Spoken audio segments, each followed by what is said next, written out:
These cheerleaders are the rising stars, national senior champions, and a role model for thousands of youngsters in primary schools.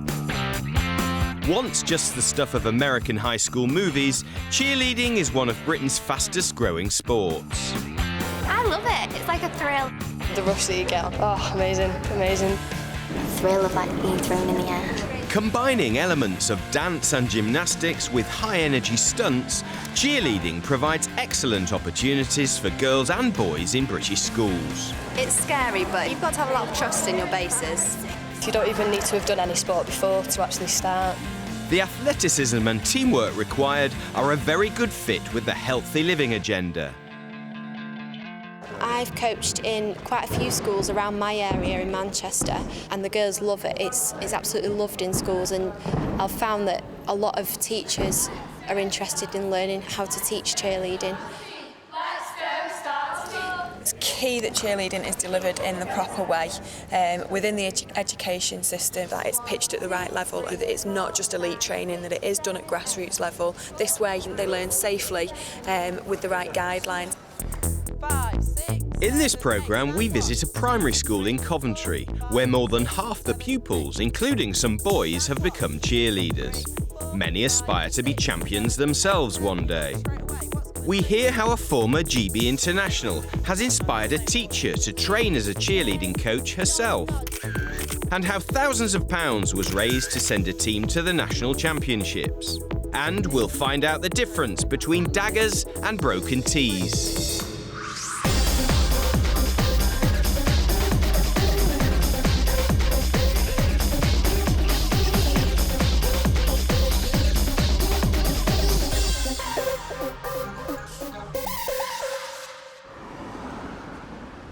Grangehurst Primary School in Coventry.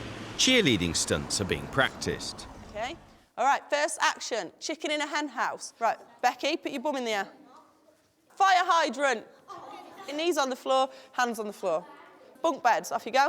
Big person lie on your back. 3 years ago, to find an after-school activity for girls, Grangehurst's head teacher asked cheerleading coach Kim Nurden to set up a club. Now more than 90 children are involved at lunchtimes and in after-school clubs. What started as a bit of fun has led to great success in competitions. Last year, Grangehurst got a 3rd place in the National Cheerleading Championships. Right, when you get to your line, make sure your lines are straight. You know how important your formations are when we get to competition time. Anyone in our school takes part that wants to take part. It doesn't matter what size, what shape. And by offering the clubs free, we've now tripled the number of children that participate in sports in school. It's not a jump, it's a stand, OK? I don't want to see this coming off the floor. You just stand up nice and strong. 8, 7, 6, 5, 4, 3, 2, 1. Better. Half the school now do cheerleading. They don't have to pay a penny to do it. It's all funded through sort of funding that we've sourced as a school. We take them to competitions every year, so they get some self-esteem and they build new friends from different squads, that sort of thing. So as a school, they've just took it on tenfold. It's the most, I would say, a school's ever done with regards to cheerleading in the entire country. OK, well done, girls. They didn't get that bit right again when they walked forwards and turned into coming front. Kim Nurden's a former member of the GB cheerleading team. Now she's helping teacher Liz Cave become a qualified cheerleading coach herself. Right, girls, you kept going. You made a mistake, but we kept going, so that was really, really good. Turns, nod, nod. So look at Jasmine, she's looking superb there. Good girl. Her hands are right on her hats. Should we give it another go? 5, 6, 7, 8. 1, 2, 3, 4. 5, 6, 7, 8. 1, 2, 3, 4. 5, 6, 7, 8. Kim's obviously very good at what she does and she choreographs everything superbly.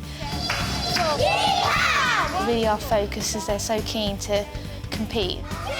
I've not got any dance training or anything, and I suppose somebody looking at you think, oh, I wouldn't be able to do it, but I've just watched Kim and she's given me some tips. And I'm picking up different things now and what to look out for, more technical things, but that's just coming with time, really. They're absolutely superb. They've made me a really proud teacher. Right, so I'm just going to walk... PE teacher Liz is taking the UK Cheerleading Association's Level 2 course, which qualifies her to teach basic ground-based cheerleading skills. 7, 8. They're specifically designed for teachers, so all the skills are broken down, so it's easy for them to come on these courses and take the skills away and teach them properly. Here's a beginner's guide to cheerleading. Cheerleading covers 3 main disciplines. Pom dancing is pure entertainment, involving any type of dance routine with pom-poms and chants. It's a great starting point for youngsters in schools. 1, 2, 3, 4, 5, 6, 7, 8. Cheer dance involves a dance routine with cheer arm movements and athletic kicks, splits and leaps. The arm movements are not floaty and lyrical like most dance disciplines, but are very fast, precise and technical. It's a more challenging style for primary school children. High V, please. Go to daggers, candlesticks. High V, right diagonal, left diagonal, broken T, class clap, prayer clap. Cheerleading is the advanced discipline with tumbling and stunts. Performers build human pyramids, with flyers being thrown high in the air. 1, 2, 3, 4, 5, 6, 7, 8. 1, 2, 3, 4, 5, 6, 7, 8. School children learn stunts under strict safety guidelines. Only a suitably qualified coach like Kim is allowed to teach these techniques. When your flyer stands on here, your inside hand, okay, is going to wrap round the leg. All right? This hand is going over the laces of the foot. Okay, so when they're standing, you're pulling that leg into your body, nice and tight. When that flyer is stable, okay, the hand that's over the laces is going to go out to a high V position. The kids get hooked on stunting. They'd prefer to do stunt, I think, a lot of the time. It encourages teamwork. They have to communicate, whereas dance is quite individual in a sense because you're reliant on what you're doing as an individual, whereas stunt, unless everyone's working together in that stunt group, it's not going to happen. Do you know when you step on, yeah, you're supposed to go 1, 2, 3, 4, 5, 6. Okay, ready? 1, 2, down, push. Right, you need to be strong. Push your knee back. Strong. What's it like being up there? Scary. I really like cheerleading because it's good fun, good exercise, and I just like it. And you get to enter competitions. Flushed with a successful introduction to cheerleading, Grangehurst decided to enter the National Schools Championships. But getting more than 100 people mobilised required a lot of resources. Parents and pupils raised some funding, but a lot more was needed. We decided that we wanted proper outfits for the children to perform in, and they cost quite a lot of money. So the school's business manager last year managed to secure some lottery funding of £5,000, which paid for the bulk of the uniforms that we needed for 80 plus children who were going to be performing at the Nationals. And because we managed to get the lottery funding, we then managed to get another grant from the Heart of England for just under £2,000, which paid for their shoes, the pom-poms and all the other equipment that they needed. They certainly looked the part, but they had to go into the competition well prepared. Miss Ward and Miss Cave sort of bring the squads together in time for competition, and they call it cheerleading boot camp. So for the whole month, more or less, the school shuts down. A count of 4 to get to your poms, and it's ripple 5, 6. Left arm, right arm. When we come into nationals and championships, which happen every year and get very stressful for everybody, the heat is on, and the 1 or 2 sessions they have a week with Kim aren't enough. So then Kerry takes upon herself every lunchtime is in there doing the cheer with the children and just pushing it forward, really. And the parents are behind that 100%. Nationals Day, their hairs, makeups, costumes, and we have our own little cheer team and little shout and scream from the background, but yeah. The squad came away from the Nationals with a clutch of prizes, including 3rd place in the pom dancing category. Oh, it was amazing. It was amazing. We were so proud of them to get their awards, to get their trophies. Just for days, weren't they? People were phoning us up, telling us how proud they were of them. It was amazing. The experience that older children picked up appearing at the Nationals is now being used to help coach younger ones who start cheerleading in Year 3. You're teaching like people younger than you and you're getting to know them, and like when you do the dance you know what to do. It's quite hard with some of them because some of them don't listen, but then they learn off you because you're like a mini coach to them. They're lovely. Oh, how nice. Yeah, they're cute. Enjoy cheerleading. Yeah, she really does enjoy it. She does her moves when she comes home, so I know that she's learnt something. It's really good. Yeah, she's got more coordination and everything now, so it's just made her more happy, actually. I had children that aren't so confident. If you ask them to stand up and perform, they wouldn't like to. But they're part of a big group here. They're all doing the same thing. 5, 6. They don't have to be a dancer. They just need to be able to move, and they soon find their rhythm. Some of them not as quickly as others, but they get there in the end. And you always get someone who's one step behind, but it doesn't matter at all. Back spot. You're essential to keeping that flyer nice and safe.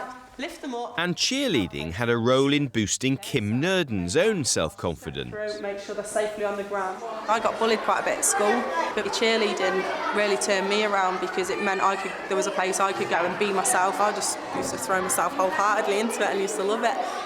It is for everybody, especially at this kind of school level. Obviously in America you've got the stereotype of big, blonde, but it's not like that in the UK at all. It is about everyone doing it, boys, girls, big, small, whatever.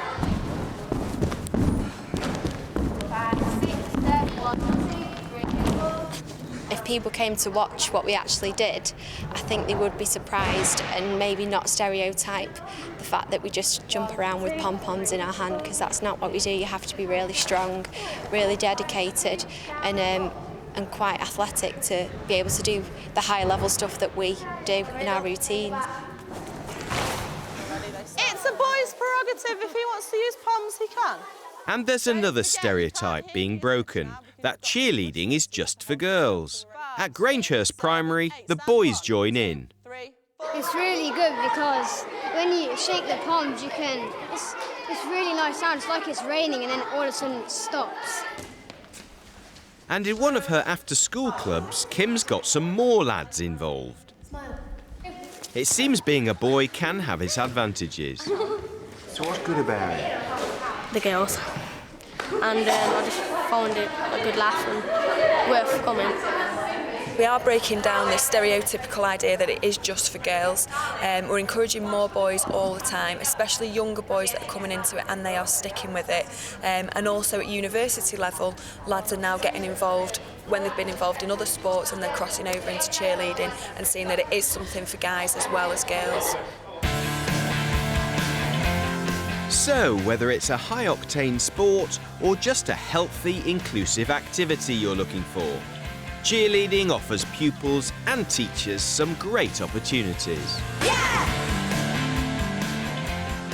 I really love it, and the kids just make it for me. They just thoroughly enjoy it. They put their all into it. Good fun, and you can enjoy it as much as the children.